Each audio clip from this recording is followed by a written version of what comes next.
जिस अल-फलाह यूनिवर्सिटी में आतंकी उमर और शाहीन जैसे कलंकित डॉक्टर्स जुड़े, जो यूनिवर्सिटी कैंपस धमाके की साजिश का अड्डा बनी, वो किसका पाप है? बीजेपी का या कांग्रेस का? और क्या उसे वोट के लिए यूनिवर्सिटी का दर्जा दिया गया? अब ये पूरा सच सामने आ चुका है। टाइम्स नाउ नवभारत के हाथ अल-फलाह को लेकर ऐसी डिटेल्स लगी है, वो होश उड़ा देने वाली है आपके। और ये सवाल उठाती है कि आखिर इस लापरवाही का जिम्मेदार किसे माना जाए? दिल्ली बम ब्लास्ट के तार जिस अल-फलाह यूनिवर्सिटी से जुड़ रहे हैं, उस पर हमारी एक्सक्लूसिव रिपोर्ट आप देखिए।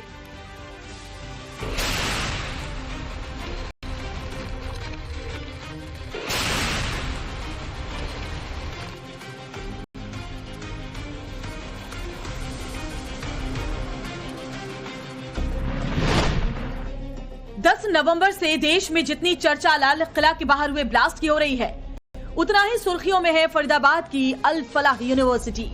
वजह इस संस्थान से जुड़े डॉक्टर्स के आतंकी बनने का है। इस यूनिवर्सिटी को लेकर आए फर्जीवाड़े और घोटाले का है। ईडी ने मंगलवार को अल-फलाह यूनिवर्सिटी से जुड़े करीब 25 जगहों पर छापेमारी की।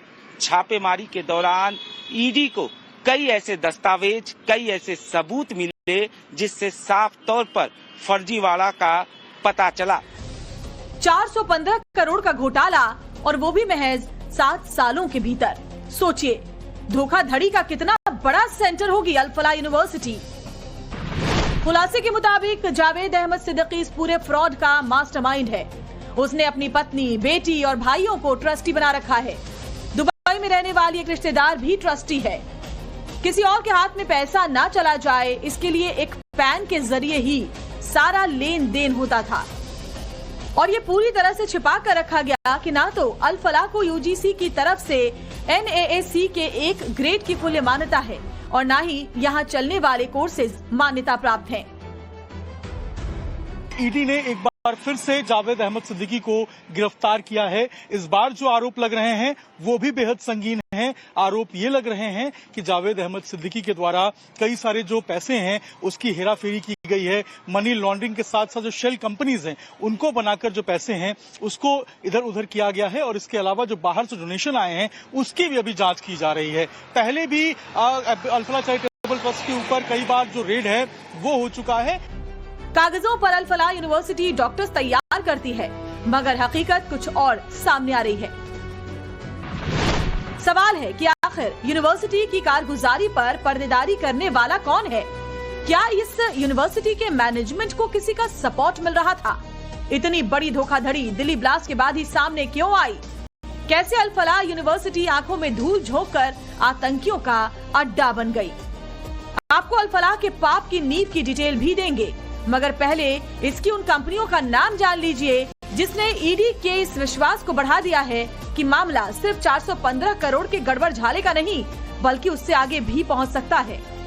जो 9 कंपनियां हैं मैं उसकी आपको बात बताते चलूं, जो कि जावेद अहमद सिद्दीकी से जुड़ी हुई हैं, जिसमें Al-Falah developers private limited, Al-Falah medical research foundation, Al-Falah industrial research foundation, Al-Falah education service private limited, MJH developers private limited, Al-Falah investment जो कि सबसे पुरानी कंपनी है, 1992 में शुरू हुई थी, जिसके बाद Al-Falah software private limited, Al-Falah energies private limited और तरबिया एजुकेशन फाउंडेशन जो है यह इसके 9 कंपनियां हैं जिससे जुड़े हुए जो लोग अकाउंट्स देखते थे, फाइनेंस देखते थे, इनकी हायरिंग देखते थे, इनकी मैनेजमेंट देखते थे, इनकी फंडिंग देखते थे, उन सभी से जुड़े हुए लोगों के घरों पर, दफ्तरों में फिलहाल रेड की जा रही है। सबसे इंटरेस्टिंग बात यह है कि अलग अलग ट्रस्ट होने के बावजूद, अलग अलग इंफ्रास्ट्रक्चर होने के बावजूद जो इनका एक हेडक्वार्टर है वो जामिया नगर ओखला नई दिल्ली के अंदर मौजूद है, जिसके कॉमन फोन नंबर्स हैं, कॉमन ईमेल एड्रेस है और कॉमन बैंक अकाउंट्स भी।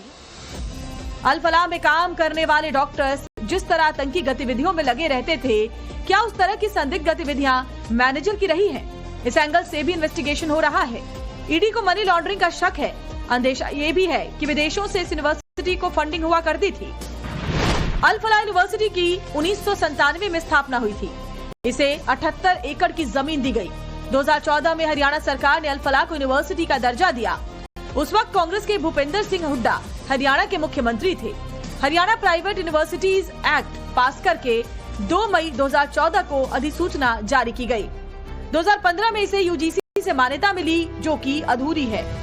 और निश्चित तौर पे जिस तरह की बातें सामने आई हैं उसमें एक संस्था के लोग गिरफ्तार हो जाएंगे, उनके ऊपर तमाम जांचें हो जाएंगी, लेकिन मैं ये नहीं सोच पाया आज तक कि बीजेपी जिम्मेदार लोगों पे कार्रवाई क्यों नहीं करती है। ये आतंकवादी आते कैसे हैं भारत में विस्फोटक सामग्री कैसे आती है, किस बॉर्डर फोर्स से आती है, किस फोर्स की निगरानी में देश की तमाम सारी व्यवस्थाओं को रखा गया है, और जिस तरीके से घुसपैठ हो रही है उस घुसपैठ में ये सरकार राजनीति के अलावा कोई बात नहीं करती, ये दुर्भाग्यपूर्ण है।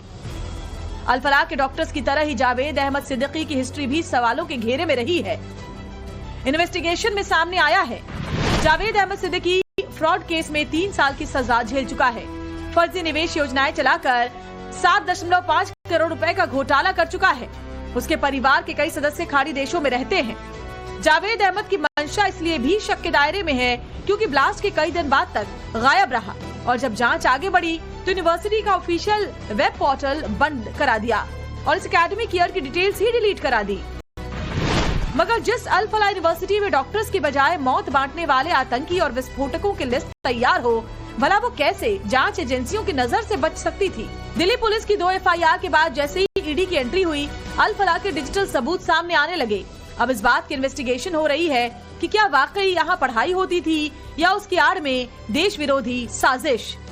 इतना ही नहीं, बताया ये जा रहा है कि अल-फलाह यूनिवर्सिटी से जुड़े करीब 10 लोग अभी भी गायब हैं, जिनके फोन स्विच ऑफ हैं। इनमें से कुछ काम करने वाले लोग हैं और कुछ डॉक्टर बताए जा रहे हैं। जाहिर तौर पर जांच एजेंसी इनको लेकर जांच कर रही है, लेकिन शक है कि इनमें से कुछ लोगों का इस टेरर मॉड्यूल से ताल्लुकात हो सकते हैं। लिहाजा जांच एजेंसी इनको लेकर सबूत जुटा रही है। अल-फलाह को लेकर इसलिए भी चिंता है क्योंकि जिस आतंकी उमर ने खुद को धमाका करके उड़ा लिया, उसका करीबी छात्र अहमद रजा हिरासत में है। अहमद रजा की अल-फलाह के एक और छात्र से व्हाट्सएप चैट हुई। उसका नंबर आतंकी उमर के मोबाइल में पाया गया। अब इनके बीच क्या बातचीत हुई, किस तरह का संपर्क हुआ, इसे डिकोड किया जा रहा है, मगर सवाल गंभीर है। यूपी एटीएस और दिल्ली स्पेशल क्राइम ब्रांच की टीम कल देवबंद पहुंचती है। उमर नबी आतंकी के रिलेशंस को ढूंढते हुए कल देवबंद में छापेमारी होती है और छापेमारी के दौरान एक अल-फलाह यूनिवर्सिटी में पढ़ने वाले मेडिकल के छात्र को यहां पूछताछ के लिए अपने साथ ले जाती है। दिल्ली पुलिस और स्पेशल क्राइम ब्रांच और एटीएस की तमाम सुरक्षा एजेंसियां ऐसे सभी संदिग्धों के पास पहुंचकर उनसे पूछताछ कर रही है जो उमर नबी के कहीं ना कहीं कभी न कभी संपर्क में रहे हैं। अल-फलाह को लेकर जैसे जैसे जांच आगे बढ़ रही है, वो जांच एजेंसियों को अलर्ट भी कर रहा है और आम हिंदुस्तानी को हैरानी भी हो रही है। और इन सब के बीच ये जानना भी जरूरी है कि आखिर लापरवाही हुई कैसे। हालांकि इन सबके बीच अल-फलाह और इससे जुड़े आतंकियों का चैप्टर हमेशा के लिए क्लोज करने की पूरी तैयारी हो रही है। फरीदाबाद से अभिषेक राज, शिवानी मिश्रा, दिल्ली से अनुज मिश्रा और देवबंद से अभिषेक सिन्हा के साथ ब्यूरो रिपोर्ट, टाइम्स नाउ नव भारत। पंचान बिहार के बाद राहुल को बचाने का नया हथियार।